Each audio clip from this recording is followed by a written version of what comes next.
Il y a 2 mois, Christophe Sachs a jeté l'ancre dans le port de Villefranche-sur-Mer. Après 10 ans en Australie, il a tout plaqué pour s'offrir le bateau de ses rêves. Toutes ses économies sont passées dans le Chandler, un voilier atypique de 18 mètres. Pour ses 40 ans, le Globetrotter s'est lancé un pari fou, retaper cette épave flottante.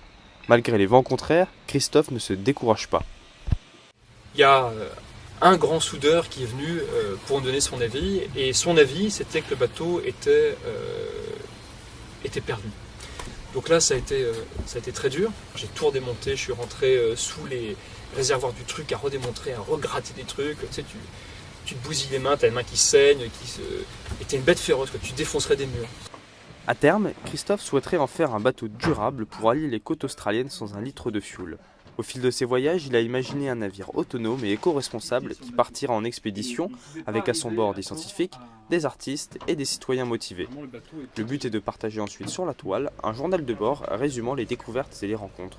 Une génération qui viendra après nous, malheureusement, si on ne fait pas ce qu'il faut aujourd'hui, ce sera trop tard pour beaucoup de choses. C'est ce qui se passe quand on voyage, on a une conscience plus large. C'est pas un bateau de course en solitaire, c'est un bateau que j'ai voulu assez grand pour qu'il y ait une équipe, qu'on vive à bord. Voilà, c'est une communauté. Tatiana, l'une des bénévoles qui a participé à la rénovation, décrit un Christophe déterminé et serein. Il y a eu vraiment des fois des grosses galères à trouver. Au lieu de sortir toutes les insanités de la terre comme n'importe qui le ferait parce que au bout d'un moment c'est lourd, il dit c'est intéressant.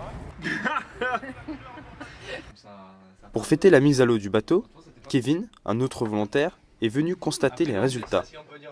C'est quelqu'un de vrai et son innocence m'a plu, quoi. C'est pas péjoratif quand je dis ça, hein. C'est quelqu'un qui voit la vie que du bon côté, quoi.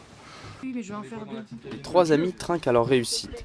D'ailleurs, Tatiana et Kevin se voient déjà partir en expédition. Largage des amarres prévu courant 2018.